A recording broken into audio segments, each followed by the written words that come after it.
সবাই বলে হাফিজুর রহমান ভালো, আল্লাহ বলেন ও হাফিজুর রহমান কেউ না জানে আমি তো জানি তোর হাত গুনার কারণে নাপাক। তুই মোবাইল চালায়া চালায়া জিহ্বাটারে নাপাক করেছো, চোখ দুইটা নাপাক করেছো, কান নাপাক করেছো, কে জানেন? আল্লাহ বলেন ফলাফলটাও আমি দিব, এখনো সময় আছে, তওবা করো। ও আমার কলিজার যুবক, তোমার মতো যুবক যদি এখনো দিনের পথে থাকিয়া চাকরি করে, ব্যবসা করে, বলো তুমি পারবা না কেন? ও পর্দার আড়ালের আম্মা জানেরা, বোনেরা, আপনার মতো কত মা কত বোন এখনো আছে, পর্দা করে নামাজ পড়ে, আছে না নাই?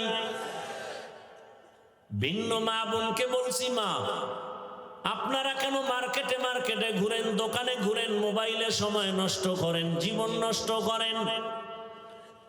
একটা বাবা একটা মা যদি খালি চিন্তা করতো আমার ভবিষ্যৎ ফল সন্তান, জীবনে আকাম করতে পারতো না।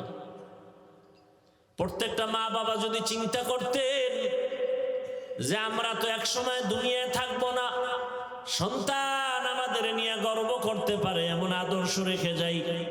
ভালো আদর্শ রাখলে সন্তান বন্ধুদের নিয়ে গর্ব করবে আর বলবে আমার আম্মু কত ভালো ছিল, আজান হলেই নামাজে দাঁড়ায় যেত, আমার আম্মু এত সুন্দর, কোনদিন বেগানার চেহারা দেখে নাই আমার মা, মোবাইলে নাটক দেখে নাই, মোবাইল নিয়ে গুনাহ করে নাই, আমার আম্মু আমাকে কোরআন তেলাওয়াতের দাওয়াত দিতেন, কালেমা শিখাইছেন।